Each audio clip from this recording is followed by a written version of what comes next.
오늘 이곳에 하나님 앞에 예배드리는 이 예배 자리에 앉아있는 여러분, 오늘 우리가 예배드리는 이 자리에 임재하신 성령 하나님께서 저와 여러분들의 마음과 영혼을 감동하여 성령의 충만한 은혜가 우리 모두에게 가득하기를 주님의 이름으로 축복합니다. 전교인 여름성경학교에 참석해서 수고해 주신 모든 분들께 감사의 인사를 드립니다. 많은 분들이 그 평가를 그 페이퍼 그 핸드북 맨 뒤에 걸 찢어서 저에게 보내주셨는데, 오랜만에 여름성경학교를 하게 되어서 너무 좋았다라고 하는 그런 평가를 해주셨어요. 담임 목사에게 있어서 여름성경학교는 굉장히 큰 의미가 있습니다.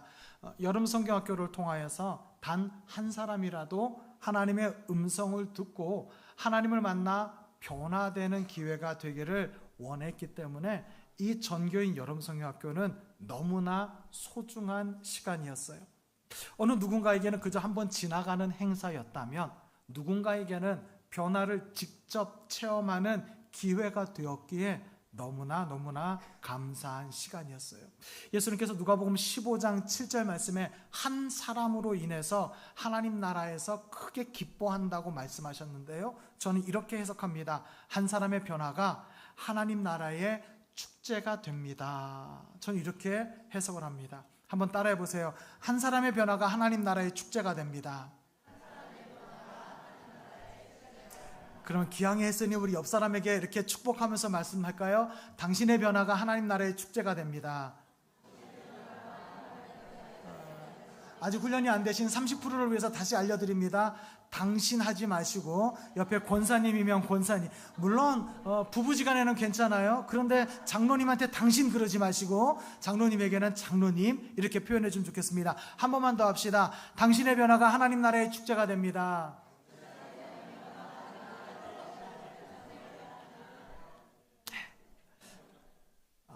되셔서 웃으신 거죠? 잘 되셔서. 여름성경학교 끝나고요, 우리 서연이 다인이 엄마 김유미 성도에게 이런 사진이 왔어요. 예쁜 사진을 보여드리겠습니다. 이쁘죠? 근데요 여러분, 이거와 함께 온 문자가 중요해요. 잘 들어보세요. 혹시 문자를 글씨로는 못 보여주죠? 제가 문자를 읽어드릴게요. 서연이 다연이는 교회에 가려고 항상 주일까지 미뤄서 겨우겨우 하던 숙제를 매일매일 스스로 하고 있어요. 이게 지금 이게 숙제하고 있는 모습이에요. 이게 주일까지 미뤄지던 그런 아이들이었는데, 주일날 교회 가고 싶어서 그래서 매일매일 스스로 숙제를 하고 있어요. 제가 감동한 부분은 매일매일 스스로 하고 있어요가 아니고요, 제가 감동한 부분은 교회에 가려고 해요. 교회에 가려고 그의 삶의 우선순위를 바꿨다는 거예요. 교회 가기 위해서, 예배를 드리기 위해서 삶의 우선순위를 변화시키는 우리 서연이 다연이에게서 오늘 하나님께서 우리에게 주시는 해로운 것 아니면은 고상한 것, 이것의 중요한 의미를 설교하는 목사가 깨닫게 되었어요. 오늘 우리에게 주시는 하나님의 말씀을 통하여서 삶의 우선순위를 명확하게 정하는 시간이 되기를 소망합니다. 어린 아이도 자기의 즐거움, 유익을 위해서 살아오다가 하나님 말씀을 만나고 하나님의 사람을 듣고, 그리고 우선순위를 바꿔서 예배가 드리고 싶어서, 주일에 교회가 가고 싶어서 삶의 우선순위를 바꿔주는 것처럼, 이것이 하나님의 준엄한 명령인 것을 깨닫고 오늘 하나님의 음성을 듣는 가운데 고상한 것을 선택하여 삶의 우선순위를 바꾸는 우리 모든 헤브론 교회 성도가 되시기를 주님의 이름으로 축복합니다. 이 빌립보서는요, 사도 바울이 빌립보 교회에 보낸 서신인데요, 기쁨의 서신이라고 하는 별명을 가지고 있어요. 4장밖에 안 되는 아주 짧은 성경인데, 근데요 그 4장밖에 안 되는 짧은 성경 가운데 14번이나 기쁘다 또는 기쁨이라고 하는 표현을 사용하고 있어요. 이 빌립보서를 기록할 당시 사도 바울은요, 로마의 감옥에 갇혀 있어요. 다른 거 하다가 감옥에 갇힌 게 아니라 예수 그리스도의 복음을 전하다가 로마 감옥에 갇혔어요.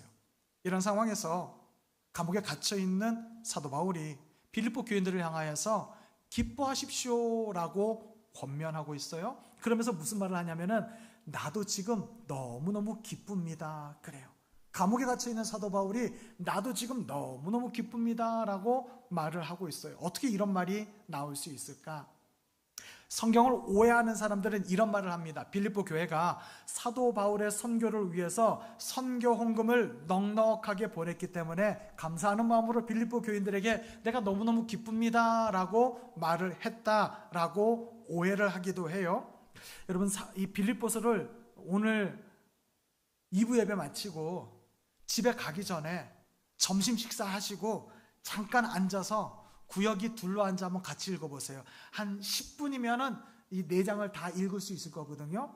근데요, 이 빌립보서를 잘 탐독해 보면요, 사도 바울이 절대로 물질 때문에, 선교 헌금 때문에 기쁘다라고 말하지 않는 것을 알 수가 있어요. 이 사도 바울의 기쁨이 1장 3절에서 5절에 나타나고 있는데 이렇게 말하고 있습니다. 내가 너희를 생각할 때마다 나의 하나님께 감사하며 간구할 때마다 너희 무리를 위하여 기쁨으로 항상 간구함은 너희가 첫날부터 이제까지 복음을 위한 일에 참여하고 있기 때문이라. 아멘. 사도 바울은 빌립보 교회를 위해서 하나님께 기쁨 가운데 기도하고 있는데 왜 그러냐? 5절 말씀이에요. 너희가 첫날부터, 너희가 예수 그리스도의 복음을 들은 그날부터 너희가 복음을 위하여서, 복음을 증거하고 복음을 전하는 그 일을 위해서 지금까지 참여하고 있기 때문에 내가 너무너무 기쁘다, 그 기쁨으로 내가 기도하고 있다라고 말해요. 그러니까요, 사도 바울이 강력하게 주장하는 그리스도인의 기쁨은 예수 그리스도의 복음이에요. 예수 그리스도로 인하여서 구원의 복음을 들었고 그 구원의 복음을 믿고 믿어서 구원받은 하나님의 백성으로 내가 지금 감옥에 있던, 아니면 바다 위에 있던, 아니면 내가 평안하던 불행하던 이미 하나님 나라 백성으로 살아가는 기쁨을 그의 삶 속에서 충만하게 누리고 있기 때문에 기쁘다라고 말하는 거예요. 여러분, 우리 그리스도인들의 기쁨은 항상 역설적입니다. 슬픔과 고통과 근심 가운데 살아가는 세상의 모든 사람들과 다를 바 없는 그리스도인이에요. 오늘 장로님께서 기도해 주실 때 갑자기 이런 마음이 들었어요. 이 갑작스러운 비로 인해서 너무나 어려움을 겪고 있는 분들이 많이 있어요. 오늘 아침에 잠깐 뉴스를 읽어보니까요, 어떤 분은 왜 우리 꾸준히 먹어야 되는 약이 있잖아요. 꾸준히 먹어야 되는 약을 미처 꺼내올 새도 없이 온통 집안이 물로 뒤집혀가지고 약도 꺼내오지 못한 분들, 이런 분들은 정말 얼마나 힘들고 어렵겠어요? 근데 갑자기 하나님께서 그런 마음을 주시는 거예요. 그렇게 똑같이 예를 들어서 임시대피소나 이런 똑같이 고통과 고난과 그 재해 가운데 처해 있는 사람 가운데 거기에 예수 믿는 사람이 있을 것이고 예수 믿지 않는 사람이 있을 거예요. 근데 예수 믿지 않는 사람들이 예수 믿는 사람들을 바라볼 때 그들 속에 다른 모습이 보이는 거예요. 똑같이 지금 재난을 당했는데, 똑같이 지금 재해 때문에 고통당하고 있는데 그들의 얼굴에 환한 미소가 있는 거예요. 그들이 흥얼흥얼 찬양을 부르는 거예요. 그리고 335 모여서 서로 이야기하는데, 이야기 소리를 들어보니 아니 지금 재난을 당해서 지금 피난을 왔는데 서로 감사하다는 얘기를 하는 거예요. 여러분, 이게 하나님이 우리에게 주시는 고상함이에요. 세상은 도저히 이해할 수 없죠. 여러분 가운데도 저는 이런 분들이 있는 걸 알아요. 겉으로 보기에 굉장히 예쁘고 멋있고 우아하고 그리고 젠틀하고 참 좋아 보이는데 말할 수 없는 고통 또는 지금 두려움 또는 염려 때문에 겉으로 표현하지 못하지만 굉장히 심란한 분들이 있어요. 근데 여러분들의 얼굴에 하나님의 밝은 평안의 빛이 비치기를 축복합니다. 여러분들을 보는 많은 사람들마다 아니 어떻게 저렇게 평안할 수 있지? 어떻게 저렇게 기뻐할 수 있지? 아니 그 입에서 어떻게 감사할 수 있지? 감사할 수 있는 이유가 뭐예요? 우리가 이곳에서 구원받은 하나님 나라 백성으로 하나님 나라를 이미 살아가고 있기 때문에 나에게 재난이 오든 나에게 환난이 오든 나에게 어려움이 오든 상관없이 나는 하나님 안에서 평안할 수 있음을 여러분의 삶으로 증명하는 인생 되시기를 주님의 이름으로 축복합니다. 그래서 여러분 이 기쁨이 상당히 역설적이라는 거예요. 여전히 우리에게는 슬픔이 있습니다. 여전히 우리에게는 재난이 있고요. 여전히 우리에게는 두려움과 고통과 근심이 있습니다. 그런데 이미 우리는 이 땅에서 하나님 나라를 살아가고 있기 때문에 저 세상 사람들이 이해할 수 없는 그 놀라운 평안과 기쁨과 감사가 우리 가운데 차고 넘쳐나는 줄 믿습니다. 믿음의 장인 히브리서 11장에는요 이런 믿음을 가진 수많은 인물들, 믿음의 영웅들이 나타나고 있는데요, 그 중에 모세가 대표적이에요. 24절 25절에 이런 말씀이 있습니다. 믿음으로 모세는 장성하여 바로의 공주의 아들이라 칭함받기를 거절하고 도리어 하나님의 백성과 함께 고난받기를 잠시 죄악의 낙을 누리는 것보다 더 좋아하고, 모세의 뛰어남이 뭡니까?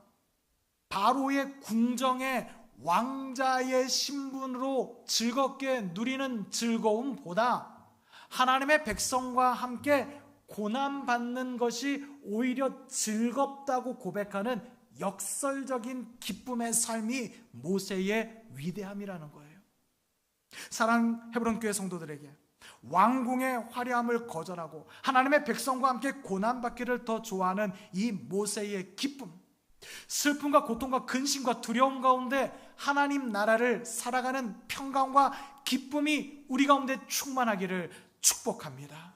빌립보 감옥의 바울과 실라를 보십시오. 그들은 매를 맞았어요. 그냥 맞은 게 아니라 피가 철철 흐르도록 매를 맞았어요. 그리고 온몸이 꽁꽁 묶여 있습니다. 그럼에도 불구하고 그들은 하나님을 찬양했어요. 하나님께 기도했어요.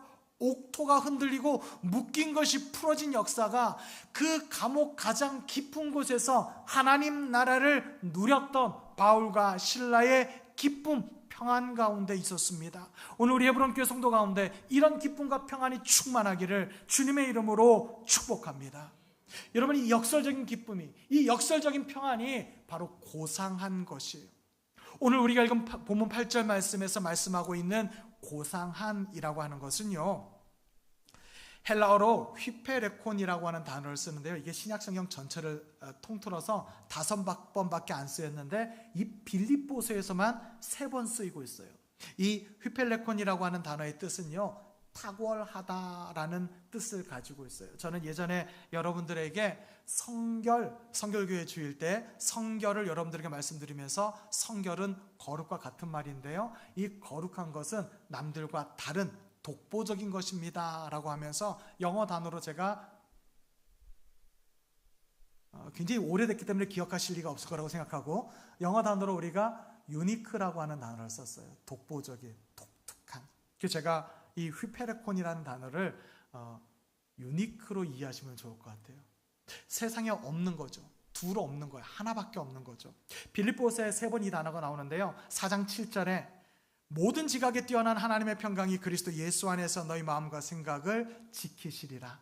모든 지각에 뛰어난 할 때 이 뛰어나오니 휘페레콘이라는 단어를 썼어요. 그러니까 독특하다는 거죠. 이게 고귀한 것이라는 거예요. 가장 고상한 것이라는 거죠. 이 말의 의미가 뭡니까? 하나님은 인간의 이해를 뛰어넘는, 세상에 이런 이해가 없는 인간의 이해를 뛰어넘는 탁월한 하나님이시다라고 하는 단어를 휘페레콘, 고상함이라고 표현하고 있어요. 오늘 우리가 읽은 8절 말씀에도 이렇게 나와 있습니다. 또한 모든 것을 해로 여김은 내 주 그리스도 예수를 아는 지식이 가장 고상하기 때문이라. 예수 그리스도를 아는 것이 가장 고상한 것이라고 말해요. 사도 바울이 이제까지 살아오면서 수많은 스펙을 쌓았어요. 수많은 이력서에 쓸 수 있는 그의 경력이 있었습니다. 그런데 그런 경력이 다 쓸데없는 것이고 그 모든 것보다 탁월한 것, 절대 그 모든 것이 범접할 수 없는 것, 그게 바로 고상한 것, 휘페레콘이라는 거예요. 빌립보서 2장 3절엔 이렇게 말하고 있습니다. 아무 일에든지 다툼이나 허영으로 하지 말고 오직 겸손한 마음으로 각자 자기보다 남을 낮게 여기고. 사도 바울은 이 탁월함이라고 하는 의미를 갖고 있는 고상한 것을 다른 성도를 대하는 태도에서 말하고 있어요. 무슨 말이냐? 나와 다른 성도의 의견이 달라요. 근데요, 다른 성도의 의견이 탁월하다고 인정해 주는 거예요. 다른 성도의 의견이 유니크하다고 인정해 주는 거예요. 야, 정말 세상에 저런 생각이 어떻게 있을 수 있지? 아니, 어떻게 저렇게 탁월한 생각을 할 수가 있지? 정말 놀랍다라고 말하는 것, 그게 바로 이 빌립보서 2장이 말하고 있는 나보다 남을 더 낮게 여기는 거라는 거예요. 실제로 빌립보 교회를 향한 사도 바울의 권면은요, 성도 간의 화해를 말하고 있어요. 빌립보서 4장 2절 3절 말씀입니다. 좀 우리의 목소리를 함께 합쳐서 빌립보서 4장 2절 3절을 같이 한번 읽어볼까요? 함께 읽겠습니다. 내가 유오디아를 권하고 순두개를 권하노니 주 안에서 같은 마음을 품으라. 또 참으로 나와 멍에를 같이한 내게 구하노니 복음에 나와 함께 힘쓰던 저 여인들을 돕고 또 클레멘드와 그 외에 나의 동역자들을 도우라. 그 이름들이 생명책에 있느니라.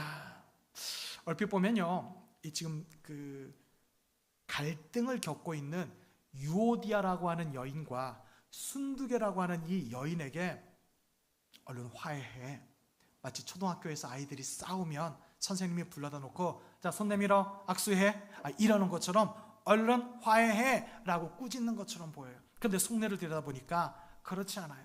이 유오디아와 순두개에 대해서 사도 바울이 어떻게 평가하고 있느냐, 이들은, 이 두 여인은 복음에 바울과 함께 힘쓰던 여인이다.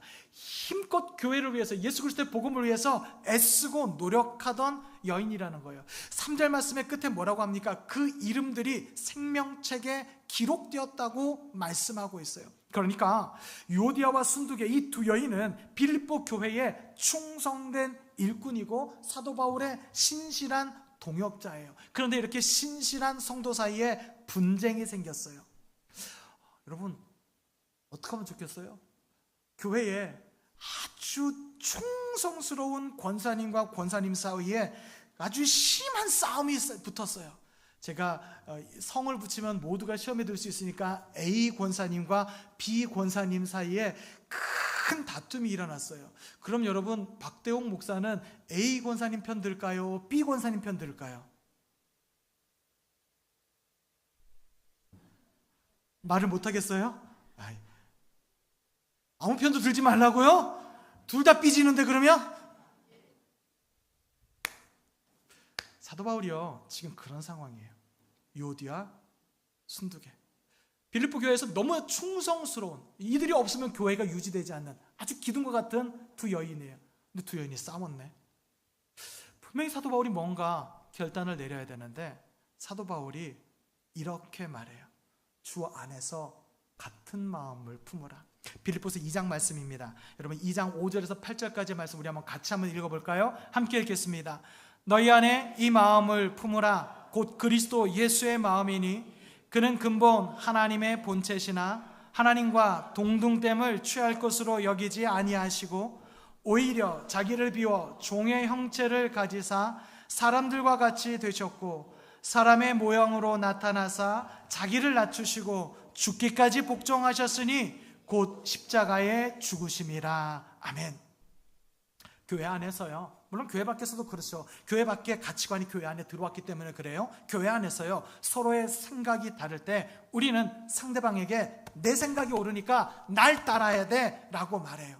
근데 상대방도 똑같아요. 상대방도 네 생각이 틀렸고 내 생각이 옳아, 날 따라 라고 말을 합니다. 서로가 그렇게 생각하니 다툼이 생길 수밖에 없어요. 성경은 뭐라고 말하고 있냐면은 네 생각도 내 생각도 옳다고 말씀하지 않아요. 성경은 네 생각도 내 생각도 따르면 안 된다고 말해요. 성경은 그리스도의 생각이 옳다고 말해요. 그래서 빌립보서 2장 5절 말씀에 예수 그리스도의 마음을 품으라고 말씀하고 있어요. 유오디아와 순두개의 생각이 달랐을 거예요. 그것이 감정으로 표출되었고요, 둘 사이가 갈라졌을 거예요. 말할 수 없는 갈등이 교회 안에 생겼을 겁니다. 이 갈등에서 목회자 사도 바울은요, 그리스도의 마음을 품으라고 권면하고 있어요. 그리스도의 마음이 어떤 마음입니까? 겸손한 마음이에요. 낮아지시는 마음이에요. 죽기까지 복종하는 마음이에요. 죽기까지 복종하는 마음을 가졌는데 어떻게 갈등이 일어날 수 있겠어요? 어떻게 내 생각을 따르라고 말할 수 있겠어요? 절대 그곳에는 분쟁이 일어날 수가 없는 거죠. 저는요, 이 빌립보서를 읽으면서 빌립보 교회 안에 유오디아와 순두개의 그 사건을 보면서 깜짝 놀랐어요. 왜냐하면 사도 바울이 성령의 충만해서 한 말이 뭐냐면, 이 사건을 해결할 수 있는 것은 유오디아와 순두계 두 사람이 알아서 해결할 일이 아니라는 거예요. 이 두 사람의 화해를 두 사람의 책임으로만 돌리지 않았다는 거죠. 유오디아와 순두계에게는 너희가 그리스도의 마음을 품어야 된다라고 권면함과 동시에 교회를 향하여서 저 여인들을 도우라고 말해요. 그게 무슨 말이에요? 교회가 이 두 사람이 화해할 수 있도록 적극적으로 나서라고 말하는 거예요. 여러분, 이게 고상한 거예요. 이게 탁월한 거예요. 상대방을 나보다 낮게 여기기 때문에 교회 안에 화해와 기쁨이 넘치는 하나님 나라가 임하는 것이 바로 고상한 것이라는 거예요. 하나님의 탁월한 지혜가 교회 안에 넘쳐서 세상의 모든 가치를 분토와 같이 여기는 것, 그래서 하나님 나라 예수 그리스도의 복음이 가장 소중한 것임을 삶으로 드러내는 것, 이게 바로 고상한 것이다 라고 말하는 거예요. 사랑하는 성도 여러분, 오늘 하나님의 말씀을 들을 때 여러분의 인생의 가치관에 예수 그리스도의 복음, 하나님 나라가 가장 고상한 것임을 깨닫고 여러분 속에 충만하시기를 축복합니다. 특별히 우리 다음 세대에게 우리가 모델이 되어야 되는데요, 저와 여러분들의 삶이 모범이 되어야 되는데요, 여러분, 우리 젊은이들이 스펙 하나 쌓기 위해서 얼마나 노력하는지 아세요? 이력서에 한 줄 넣기 위해서 얼마나 애쓰고 노력하는지 아세요? 그 젊은이들에게 하나님 나라의 고상함을 여러분의 삶으로 보여줄 수 있는 교회의 어른 되시기를 축복합니다. 여러분을 볼 때마다 정말 하나님 나라가 그의 삶 속에 있구나. 우리 젊은이들이 어른들을 볼 때마다 그것을 볼 수 있는, 여러분들의 삶으로 여러분들의 몸에서 배어나오는 그런 교회의 어른 되시기를 축복합니다. 뿐만 아니라 세상의 가치관이 우리를 향하여서 흘러 들어올 때 그 세상의 가치를 예수 그리스도 피 묻은 복음으로 정복해 나가는 우리 주 예수 그리스도의 십자가 군사가 되시기를 주님의 이름으로 축복합니다. 이건 함께 하는 거예요. 혼자 하는 게 아니에요. 우리 모두가 함께 나가야 돼요. 지난번에 제가 그녀를 만나는 곳 100m 전 노래를 불렀는데 많은 분들이 함께 불러주시더라고요. 오늘도 또 가요를 하나 제가 설교 준비하는데 떠오르는 게 있어요. 제가 1980년대 기타를 처음 배웠는데 그 80년대 기타를 배울 때 열심히 쳤던 노래 가운데 산울림이라고 하는 그 그룹이 했던 회상이라는 노래가 있어요. 혹시 뭐 친절하게 가사도 보여줄 예정이니까 혹시 아시면은 같이 흥얼흥얼 하셔도 좋을 것 같아요. 길을 걸었지 누군가 곁에 있다고 느꼈을 때 나는 알아버렸네.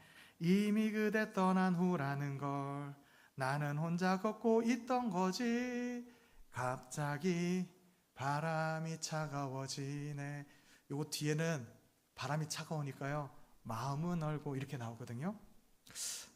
아프리카 속담에 빨리 가려면 혼자 가고 멀리 가려면 함께 가라고 해요. 요즘엔 너무 개인주의가 팽배해서 함께 가는 게 잘 안 되고 있어요. 참 뭐 문화가 그렇고 시대가 그러니까 어쩔 수 없는데 저는 식당을 지나가다가 참 개탄스러울 때가 있어요. 제가 참 못하는 게 하나 있습니다. 식당에 혼자 들어가서 밥 먹는 걸 못해요. 근데 요즘 식당에 갔더니 1인석이 있더라고요. 창가에 1인석을 쫙 깔아놨어요.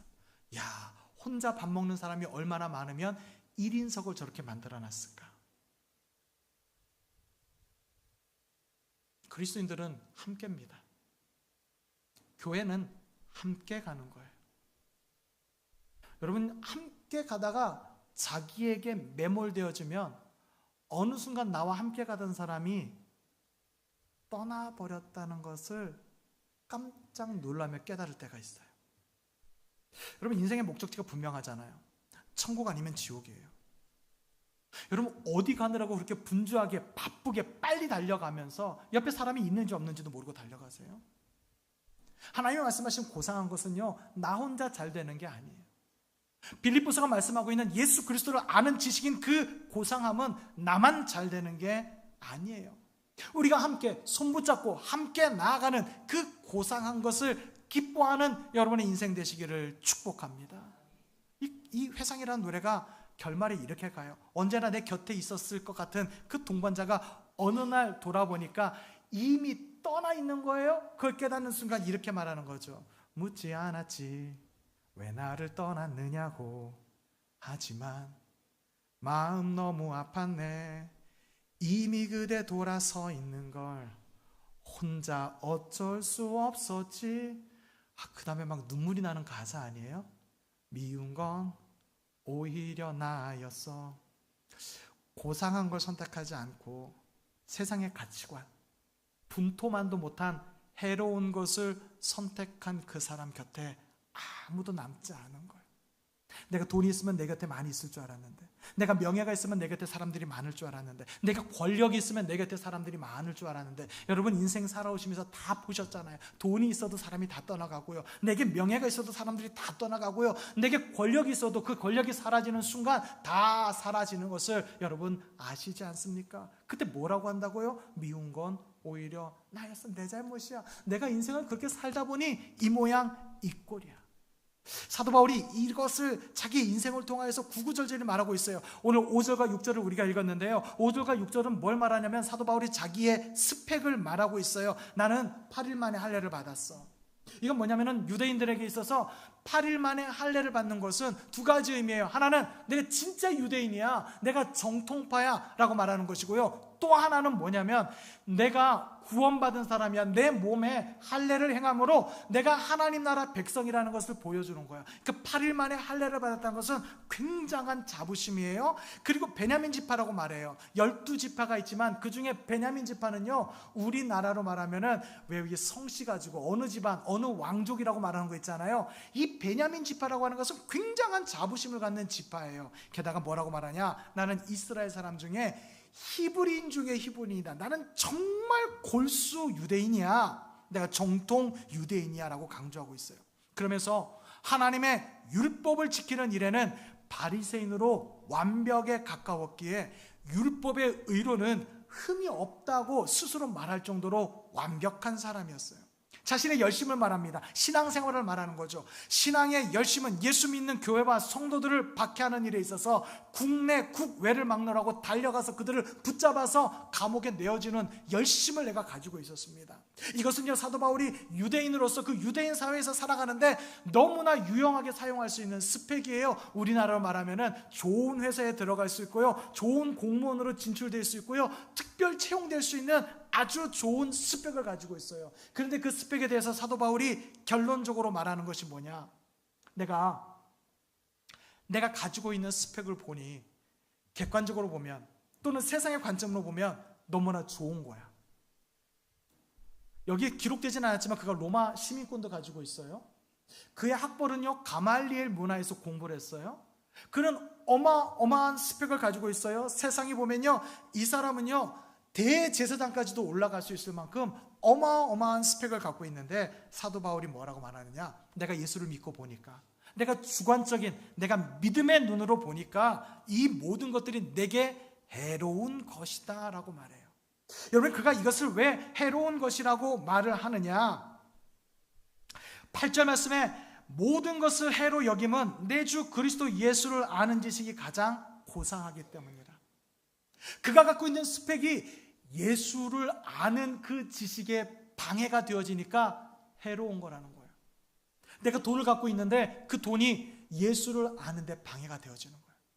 내가 권력을 갖고 있는데 이 권력이 예수를 아는데 방해가 되어지는 거예요. 내가 명예가 있으니까 이 명예 때문에 예수를 안 알고 싶은 거예요. 신앙생활 안 한다는 말 아니에요. 예수 안 믿는다는 거 아니에요. 예수 믿고 있는데 그런데도 불구하고 그 자기가 갖고 있는 그 모든 경력들이 예수를 아는 일에 방해가 되어지면 이건 해로운 거라는 거예요. 여러분, 그가 예수 믿기 전에 이런 스펙을 갖고 있었다면, 예수 믿는다면 어떤 스펙을 갖고 있는지 아세요? 예수님 때문에 40에 하나 감한 매를 맞아요. 죽도록 맞았다는 거예요. 어떤 성에서는 죽어서 성 밖에 버려지기도 했어요. 어떤 경우에는 배 타고 가다가 배가 파손당하기도 했고요, 어떤 섬에 들어갔더니요 뱀에 물려서 독사에 물리기도 했어요. 그런 험난한 일을 겪는 그 모든 일들을 사도 바울은 자랑하지 않아요. 여러분, 오늘날 시대를 보아도 어디 선교 갔다가 선교에서 뭔가 잠깐 어려움만 당해도 우리가 정말 내가 주를 위해서 고난당했어 막 자랑하고 싶잖아요. 사도 바울은 그러지 않았다고요. 왜요? 그것 때문에 예수가 가려질까 봐.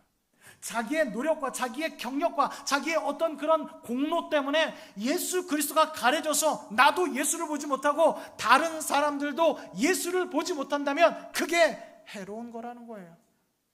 여러분 인생에 이런 해로운 것들이 많지 않으세요? 여러분 인생에 예수 그리스도로 하는 그 고상한 일 때문에 버려야 될 해로운 경력들이 너무나 많지 않으세요? 사도 바울은 그렇게 말하는 거예요. 내가 알고 있는 이 예수 그리스도를 아는 지식, 이 고상한 것을 내가 알았기 때문에 내가 가장 유익하다고 생각하고 내 인생을 바쳐서 취득하려고 했던 나의 모든 스펙을 이제는 배설물로 여긴다, 해로운 것으로 여긴다 라고 사도 바울이 말하고 있어요. 워낙에는 우리 헤브론 교회 성도들이 예수 그리스도를 아는 이 고상한 지식에 충만하시기를 소망합니다. 물론 인생을 살아야 되기에 필수적인 스펙들이 필요하죠. 좋은 직장을 얻기 위해서 학력도 있어야 돼요. 더 좋은 직장으로 이직하기 위해서 경력도 필요합니다. 내가 많은 그런 그 업적을 쌓아서 그래서 많은 사람들에게 유익하게 쓰임받기를 원합니다. 또 내가 많은 인간관계를 가지고 사업이 확장되기도 원합니다. 그런 관점에서 보았을 때 사도 바울은 완벽에 가까운 스펙을 갖고 있었죠. 그런데요, 그런 화려한 스펙이 그의 인생을 살아가기를 편하게 만들어줄 수 있는 그 모든 스펙이 예수 그리스도 안에 거하는데 방해가 되는 거예요. 내가 돈이 많으니 하나님이 필요가 없는 거예요. 제가 한 30년 전에, 한 25년 전에 분당에서 전도사 생활을 했거든요. 그때 분당에서 하던 말이 있어요. 지금도 그렇게 말하고 있죠. 천당 아래 분당이라고. 근데요, 분당에요, 우리나라에 커다란 교회들이 엄청나게 많이 있거든요. 다들 뭐라고 하냐면은 분당에서 전도하기가 너무 힘들대요. 왜 힘드냐? 부족함이 없는 거예요. 내가 하나님 믿어야 될 이유가 없는 거예요. 하나님 믿어야 될 이유가 없으니까 뭐 때문에요? 그들이 가지고 있는 돈 때문에, 그들이 가지고 있는 권력 때문에, 그들이 가지고 있는 명예 때문에. 그래서 분당에 있는 그 놀라운 스펙을 가지고 있는 사람들이 예수 믿기가 힘들다는 거예요. 오해하지 마세요. 모든 분당 사람이 그렇다는 얘기는 절대 아니에요. 그런데요, 그런 것들이 방해가 되어진다는 거예요. 그러니 사도 바울이 그렇게 말하는 거죠. 그가 가지고 있는 그 모든 것들이 예수 믿는데, 그리스도에게 의지하는데 방해가 되어진다면 이 모든 것들은 내게 해로운 것이다. 그 화려한 스펙들이 내가 그리스도 예수 안에 거하고 그리스도 예수를 의지하고 진실되게 다른 모든 것들이 다 없어도 내가 예수로 만족하는 삶을 살겠노라고 하는 신앙 고백하는데 방해가 되어진다면 해로운 거예요. 여러분, 오늘 말씀을 듣고 예배 마치고 여러분들이 이 성전을 나갈 때 여러분 마음에 이게 구분되어졌으면 좋겠어요. 내가 지금 추구하고 있는 것이 해로운 것인가 고상한 것인가? 내가 지금 전력을 다해서 수고하고 있는 이 일이 해로운 것인가 고상한 것인가? 간단해요. 내가 예수를 알기 위해서 노력하고 있는가? 아니면 난 예수를 하나의 장식품으로 생각하고 있는가? 나의 신앙은 나의 목숨을 걸 만큼 중요한 것인가? 아니면 하나의 장신구에 불과한가? 여러분의 목숨을 걸고 여러분의 인생을 걸 만한 것이라면 고상한 신앙이에요. 그런데 여러분들 그거 없어도 얼마든지 살 수 있는 신앙이라면 여러분들이 의지하고 있는 그것이 바로 해로운 것인 거예요. 사랑하는 성도 여러분, 우리는 예수를 얻기 위해서, 그리스도인으로 살아가기 위해서 우리는 무엇을 기꺼이 내려놓았습니까? 일주일에 한 번 교회에 나와서, 그것도 오전 예배 딸랑 한 번 드리는 것으로 우리가 예수 그리스도를 선택했다고 말할 수 있을까요? 내가 고상한 것을 선택했다고 말할 수 있을까요? 내 생각을 관찰하기 위해서 다른 사람을 비방하기를 주저하지 않는 나의 이 모습이 오히려 해로운 것을 선택한 인생이 아닐까요? 오늘 17절 말씀이 저와 여러분들에게 주시는 주님의 음성입니다. 우리 17절 말씀을 한번 함께 읽어보겠습니다. 3장 17절 말씀 함께 읽겠습니다. 형제들아, 너희는 함께 나를 본받으라. 그리고 너희가 우리를 본받은 것처럼 그와 같이 행하는 자들을 눈여겨보라. 우리 한번 큰 목소리로 따라 봅시다. 나를 본받으라. 한 번만 더 해볼까요? 나를 본받으라. 여러분, 자신 있게 나를 본받으라고 말할 수 있는 믿음 되시기를 축복합니다.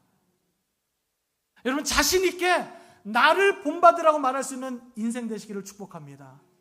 그런 사람들이 우리 헤브론 교회에 가득 차면요, 17절 후반절에 말한 것처럼 나를 본받으라고 말하는 그 사람들이 모여있는 우리 공동체를 바라보라고 말할 수 있어요. 제가 그 샘플이 될 만한 삶을 제가 우리 교회 몇 가지 제가 말씀드리려고 그래요. 제가 지금도 제 방엔 지금 이 찬양이 지금 계속 반복돼서 울려 퍼지고 있는데요, 요즘에 제가 흥얼흥얼거리는 찬양이 있어요. 혹시 아시면 한번 불러보실래요? 이제 나는 옛사람 아니요 사망에서 건지신 주의 자녀이니 그 한없는 주의 사랑 안에 기쁨으로 걸어가겠네. 참 좋지 않습니까? 원래 제가 모르는 찬양이에요. 근데 우리 교회 어느 성도님이 구역 단톡방에 요즘 꽂혀있는 찬양이에요 그러면서 유튜브 링크로 소개했어요. 제가 탁 클릭해서 들어가 봤어요. 너무 좋더라고요. 그래서요, 이 찬양을 계속해서 반복해서 들으니까요, 그냥 길 가다 걸어가다가 이 찬양 안 듣는데 이 찬양이 자연스럽게 이제 나는 이러면서 흥얼흥얼거리면서 다니고 있더라고요. 여러분, 구역 단톡방을 많이 활용하셨으면 좋겠어요. 교회 전체는 안 돼요. 교회 전체 단톡방은 공지사항만 올려야 돼요. 거긴 많은 사람들이 있기 때문에 이것저것 올리시면 안 돼요. 공지사항만. 그러니까 여러분 구역의 단톡방을 다 만들어 드렸으니까 구역 단톡방 안에서 좀 좋은 찬양이 있으면 이렇게 함께 나누는 거, 이게 나를 본받으라고 자신 있게 말할 수 있는 거예요. 어떤 성도님은요, 새벽 예배 마치잖아요. 새벽 예배 마치면은 구역 카톡방에 식구례를 해요. 매일매일 식구를 해요. 오늘 새벽 기도에 목사님이 이런 말씀을 하셨는데 이 말씀이 나에게 이렇게 적용되어지고 있고 오늘 우리에게 주신 하나님 말씀은 이겁니다. 그러면서 식구례를 하는 거죠. 그 말씀에 따른 결단을 적어 놓는 거예요. 나눔을 하는 거죠. 이게 나를 본받으라 라고 말하는 거예요. 여러분, 우리 교회에 토요 새벽 기도팀이 생겼어요. 매주 금요일 날 기도 제목을 나누고, 그리고 토요일 새벽에 우리 일어나서 새벽 기도 같이 가자고 서로 격려해요. 혼자 하기 힘드니까 우리 같이 하자고 말해요. 그렇게 해서 토요일 새벽 시간을 하나님께 드리는 일을 함께하는 토요 새벽 기도의 팀이 생겼어요. 우리를 바라보라는 거예요. 나를 본받으라고 말할 수 있는 그 신앙의 모델 되어지는 그 사람들이 모여있는 우리를 보라고 말하는 거예요. 저는 아침에 굉장히 재밌는데, 우리 구역들마다 노기정 목사님께서 아침에 새벽 기도 이렇게 올려주잖아요. 그러면요, 샬롬 하고 인사하는 분이 있어요. 나 여기 깨어있어요 그러는 것 같아요. 나 지금 같이 기도하고 있어요. 우리 같이 예배드리고 있어요. 와, 근데 그게 얼마나 은혜가 되는지 몰라요. 여기서 우리끼리 예배드리는 게 아니라 다 같이 전 세계에서 한 시간에 함께 예배드리고 있구나 하는 것을 보여주는 것 같아서 얼마나 좋은지 몰라요.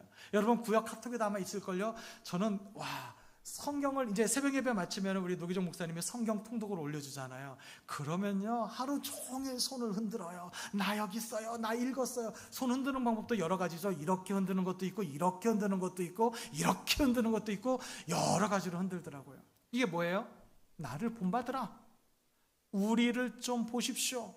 우리 교회가 살아있어요. 우리 교회가 말씀대로 살고 있어요. 우리 교회가 이렇게 열심히 하고 있어요.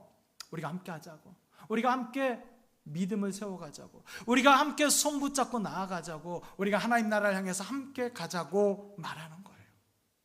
사랑하는 헤브론 교회 성도 여러분, 신앙의 모델이 되십시오. 자신 있게 나를 본받으라고 말할 수 있는 신앙인이 되십시오. 교회의 5대 특별한 사명인 예배와 교육과 선교 봉사와 친교회에 있어서 자신 있게 나를 본받으라고 말할 수 있는 신앙이 되십시오. 그리고 공동체를 향하여서 나를 본받아서 나와 함께하는 그리스도인들, 우리 교회 성도들을 주목하여 보라고 말할 수 있는 그리스도의 공동체를 이루십시오. 세상을 향하여서 헤브론 교회를 보라고, 교회다운 교회가 여기 있다고 자신 있게 말할 수 있는 우리 그리스도의 공동체를 우리 헤브론 교회가 이루기를 소망합니다. 혼자가 아니라 함께 예배드리고 같이 기도하자고 권면하고 좋은 찬양은 유튜브로 공유하고 같이 찬양하자고 하고 함께 성도가 모인 곳에는 언제나 찬양의 소리가 흘러나오는 공동체, 항상 하나님의 말씀을 읽고 그 말씀을 깊이 묵상하고 묵상한 말씀을 함께 나누며 난 이렇게 살기로 결심했다고 함께 나눌 수 있는 우리 헤브론 공동체를 이루십시오. 세상이 볼 때는 참 미련한 것처럼 보이지만 하나님의 관점에서 바라볼 때 가장 탁월한 공동체, 고상한 것을 선택한 헤브론 공동체의 한 사람 한 사람이 되시기를 주님의 이름으로 축복합니다.